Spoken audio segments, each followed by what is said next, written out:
मोदी जी के सोमनाथ भाषण पर विपक्ष का हंगामा दरअसल एक घबराई हुई मानसिकता का प्रदर्शन है, क्योंकि यह हंगामा किसी मंदिर को लेकर नहीं बल्कि उस सच को लेकर है जिसे दशकों तक दबाने की कोशिश की गई है।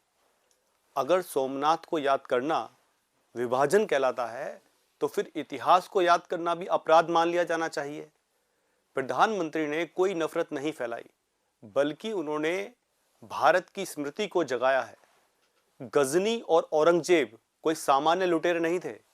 ये तथ्य आज भी छुपाने की कोशिश होती है, जबकि उनके विवरण सब बताते हैं कि मंदिर को तोड़ना उनके लिए धार्मिक गर्व का विषय था, कोई संयोग नहीं। सोमनाथ इसलिए तोड़ा गया क्योंकि वह हिंदू आस्था और सभ्यता का प्रतीक था, और बार बार इसलिए बनाया गया क्योंकि हिंदू सभ्यता झुकती नहीं। यही हजार वर्षों की जिजीविषा मोदी जी के शब्दों में दिखाई देती है। जब नेहरू ने सोमनाथ के पुनर्निर्माण से दूरी बनाई, तो वह सेकुलरिज्म नहीं बल्कि उस अपीजमेंट की राजनीति का उदाहरण था जिसने हिंदुओं को अपने ही इतिहास से शर्मिंदा रहने की शिक्षा दी। सरदार पटेल ने राष्ट्र की आत्मा को पहचाना, जबकि नेहरू ने उसे अंतर्राष्ट्रीय प्रमाण पत्रों में उलझा दिया। आज कांग्रेस उसी परंपरा को आगे बढ़ा रही है।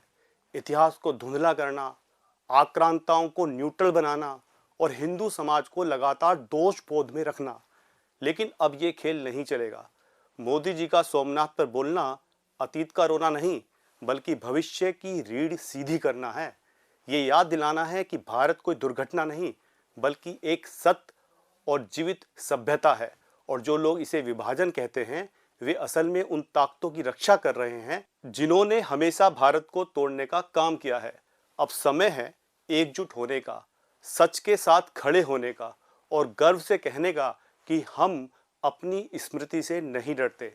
जय सोमनाथ, जय भारत। धन्यवाद।